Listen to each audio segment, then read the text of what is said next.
75 साल की उम्र में बिमला इस दुनिया में बिल्कुल अकेली थी। बेटा भू 20 साल पहले छोड़कर चले गए थे और पति भी 5 साल पहले स्वर्ग सिधार गए।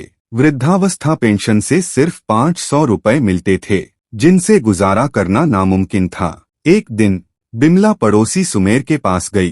कांपती आवाज में बोली, बेटा मुझे भी कुछ काम बता, 500 रुपए में गुजारा नहीं होता। सुमेर ने तरस खाकर 15 किलो मौसम्बी का कट्टा थमा दिया और बोला, दादी 400 में ले लो, अगर 50 रुपए किलो बेचोगी तो 750 बनेंगे, एक दिन में 350 रुपए कमा लोगी।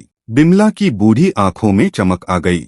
झट से 400 रुपए दिए और कट्टा घर ले आई। घर से निकलने से पहले पति की पुरानी फोटो के सामने खड़ी होकर बोली, हंस क्यों रहे हो जी, आज तुम्हारी बिमला पहली बार कमाने जा रही है, आशीर्वाद नहीं दोगे।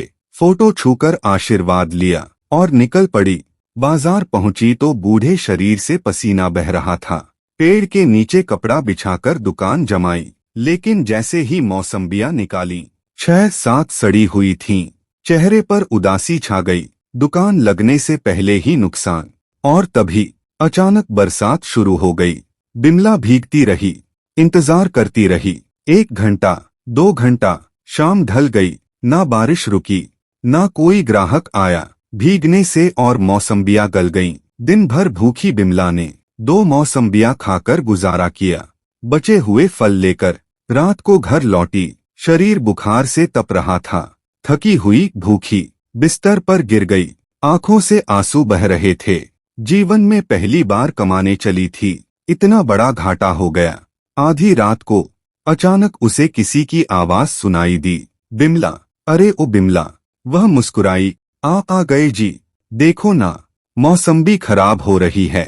पति की आवाज आई, चलो बिमला, अब छोड़ो इन मौसम्बियों को, मैं तुझे लेने आया हूँ। उसे लगा जैसे पति ने गाल सहलाए हों। थोड़ा कष्ट हुआ और उसके प्राण निकल गए। अचानक उसने खुद को जवान पाया। सामने उसका पति भी गबरू जवान खड़ा था।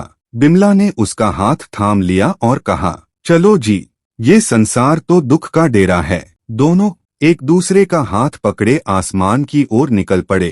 पीछे जमीन पर मौसम्बियां अब भी गल रही थीं। अगर आपको बिमला की कहानी ने दिल छू लिया तो सब्सक्राइब करना ना भूले और हर कहानी का असली मैजिक देखिए।